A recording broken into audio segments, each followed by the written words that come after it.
శ్రీ గురుదత్త జై గురుదత్త. శ్రీ మహాగణాధిపతయ నమ. శ్రీ సరస్వత్యై నమ. శ్రీపాదవల్లభాయ నమ. ఆధ్యాత్మిక బంధువులకి, దత్త బంధువులు అంతమందికి కృతజ్ఞతాపూర్వక అభివందనాలు తెలియచేసుకుంటూ, ఇవాళ శివమహాపురాణంలో విద్యేశ్వర సంహిత మొట్టమొదటిది. సాధారణంగా 12 కాండలు ఉన్నాయి. ఈ 12 కాండలు ఇవి గ్రంథస్థం అంటే చదవటానికి సౌలభ్యం కాదని చెప్పి వీటిని 7 కాండలుగా అంటే 7 సంహితలుగా విభజించడం జరిగింది. అవి తర్వాత మనం స్మరణం చేసుకుందాం. అయితే ప్రయాగలో మునీంద్రుడు శీఘ్రంగా పాపాలను నశింపజేసినటువంటి సాధనలు, వాటి పరిష్కారాల గురించి సూత మహర్షిని అడిగితే, సూత మహర్షి చెప్పినటువంటి పరిష్కార మార్గాలు, ఆ విషయాలన్నీ ఇవాళ మనం స్మరణం చేసుకుందాం. ఆద్యంత మంగళమజాత సమాన భావమార్యం తమీశమ జరామరమాత్మదేవం పంచాననం ప్రబల పంచ వినోదశీలం సంభావయే మనసి శంకరమంబికేశం. రెండవసారి చెప్తున్నాను.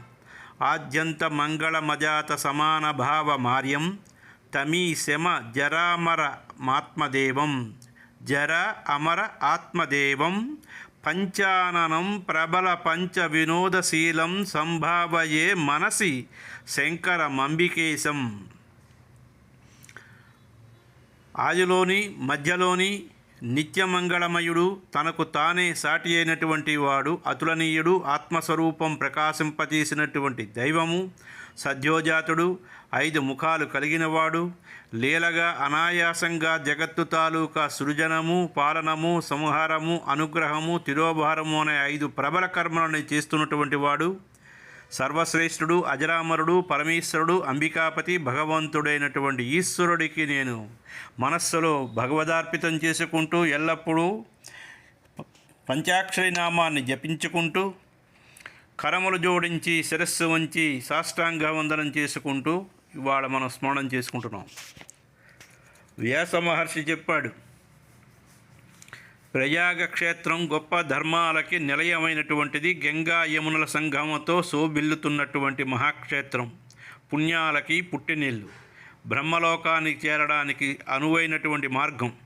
ఇటువంటి దివ్య ప్రదేశం సత్యవ్రతానికి సమానమైనటువంటి మహాతేజ సంపన్నులు, మహానుభావులు, మహాత్ములైనటువంటి మునుల చేత ఒక విశాలమైనటువంటి జ్ఞానయజ్ఞం ఏర్పాటు చేయబడింది.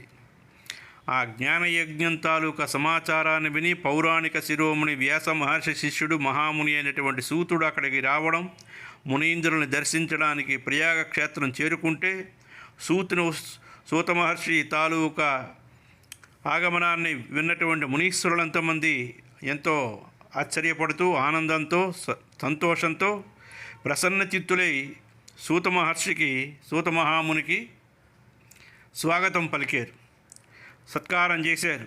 తర్వాత ప్రసన్నులైనటువంటి మహాత్ములు విధి విధానంగా పూజించి వినయంతో చేతులు జోడించి అడిగారు, అయ్యా రోమహర్షణ, నువ్వు సర్వజ్ఞుడివి, గొప్ప విద్వాంసుడివి, భాగ్యశాలివి, భాగ్యశీలివి.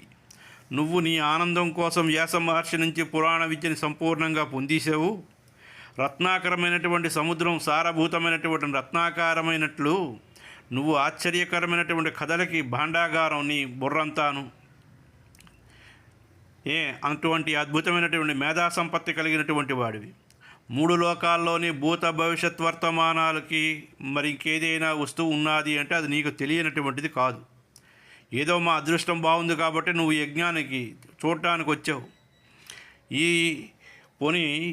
ఈ కారణం చేత అయినా సరే మాకు శ్రేయస్సుని, మాకు కొంచెం జ్ఞానాన్ని పంచు అని వీళ్ళు అడిగారు. నీ రాక నిరర్ధకం కాకూడదు కాబట్టి మాకు సకల శుభతత్వవర్ణం నీ ఇంతకు ముందే మేము విన్నాం, కానీ దానివల్ల మా మనస్సుకి ఏమీ అంత పెద్దగా సంతృప్తి ఇవ్వలేదు. ఇప్పుడు ఏదైనా నువ్వు చెబితే విందామని మేము ఆతృతతో ఉన్నామయ్యా అన్నారు. సూత మహర్షి, మీ నుంచి మేము ఇప్పుడు ఒకే ఒక విషయాన్ని వినాలి, గోపనీయమైనటువంటి ఆ విషయాన్ని వర్ణించి మమ్మల్ని అనుగ్రహించండి అని అడిగారు. అప్పుడు అటు చెప్పాడు, సాధు పుంగవులారా, మహాత్ములారా, మీరు చాలా మంచి విషయాన్ని అడిగారు. మీ ప్రశ్న 3 లోకాలకి హితాన్ని చేకూరుతుంది. నేను గురుదేవులైనటువంటి వ్యాస మహర్షిని స్మరించి సాదరపూర్వకంగా శిరస్సు ఉంచి నమస్కారం చేసుకుని స్నేహపూర్వకంగా ఈ విషయాన్ని మీకు వర్ణించి చెప్తాను, శ్రద్ధగా వినండి. శివపురాణం అన్నింటికంటే శ్రేష్టమైనది. వేదాంతం యొక్క సారస్వరూపం. వక్తని, శ్రోతలని ఇద్దరిని సకల పాప సముదాయాల నుంచి ఉద్ధరిస్తుంది. అంతేకాదు పరలోకంలో పరమార్థ వస్తువుని ప్రసాదిస్తుంది. కలికల్మష రాశులను నశింపజేస్తుంది. ఇందులో భగవంతుడైనటువంటి ఈశ్వరుడు ఉత్తమ యశస్సు వర్ణించబడింది. కాబట్టి నాయన, ఇది ధర్మార్థ కామ మోక్షాలు 4 పురుషార్థాలని ప్రసాదిస్తుంది. ఈ పురాణం అన్ని వేళలా తమ ప్రభావాన్ని దృష్టిలో పెట్టుకుని వృద్ధిని, విస్తారాన్ని పొందుతూ ఉంటుంది. ఈ పురాణం సర్వోత్తమం. ఈ శివపురాణం అధ్యయనం ద్వారా కలియుగంలో పాపాసక్తులైనటువంటి జీవులు కూడా ఉత్తమ గతులు పొందుతారు కూడా. ఈ శివపురాణం ఉదయించనంత వరకు కలియుగం మందు ఈ జగత్తులో భయంకరమైనటువంటి ఉపద్రవాలు నిర్భయంగా విహరిస్తూ ఉండేవి. ఇది వేదంతో సమానమైనటువంటి గ్రంథం. ఇది వేదంతో సమానమైనటువంటి పురాణం. ఈ వేదతుల్యమైనటువంటి పురాణాన్ని మొట్టమొదట సాక్షాత్తు పరమశివుడే ప్రణయనం చేశాడు. ఈ పురాణంలో 12 భాగాలు ఉన్నాయి.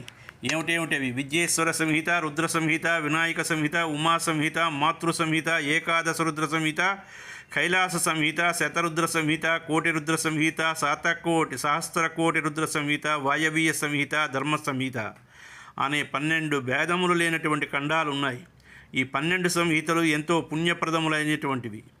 కాబట్టి ఇక్కడ శ్లోక సంఖ్యను మనం తెలుసుకుందాం. విద్యేశ్వర సంహితలో 10,000 శ్లోకాలు, రుద్ర సంహిత, వినాయక సంహిత, ఉమా సంహిత, మాతృ సంహిత వీటిలో ప్రతి ఖండంలోని 8,000 శ్లోకాలు ఉన్నాయి.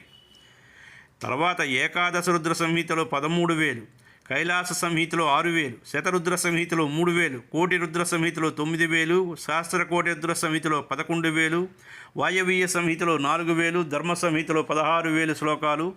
ఈ విధంగా మూల శివపురాణం శ్లోకాల సంఖ్య 1,00,000. కానీ వ్యాస మహర్షి దాన్ని ఏమిటి చేశాడు అంటే 24,000 శ్లోకాలకి సంక్షిప్తం చేశాడు ఈ 1,00,000 శ్లోకాలని. కాబట్టి ఈ పురాణాల తాలూకా క్రమ సంఖ్యలు గణిస్తే మనం శివపురాణం 4వ స్థానాన్ని పొందింది. పూర్వకాలంలో ఈశ్వరుడు శ్లోక సంఖ్యను 100 కోట్లుగా ఒకే పురాణ గ్రంథాన్ని సిద్ధపరిస్తే స్పృష్టియాదిలో రచించబడినటువంటి పురాణ సాహిత్యం ఎంతో విస్తారమైనది. ద్వాపరయుగంలో ద్వైపాయనాది మహర్షులు పురాణాలు 18 భాగాలుగా విభజిస్తే అప్పుడు పురాణాలన్నిటి తాలూకా శ్లోక సంఖ్య సంక్షిప్తంగా కేవలం 4,00,000కే పరిమితం చేయబడింది. ఆయన శివపురాణాన్ని 24,000 శ్లోకాలుగానే ప్రతిపాదించాడు. ఇదే దీని శ్లోకముల సంఖ్య. వేదంతో సమానమైనటువంటి ఈ పురాణం 7 సంహితలుగా విభజించబడింది. దీనిలో మొట్టమొదటిది విద్యేశ్వర సంహిత, రెండవది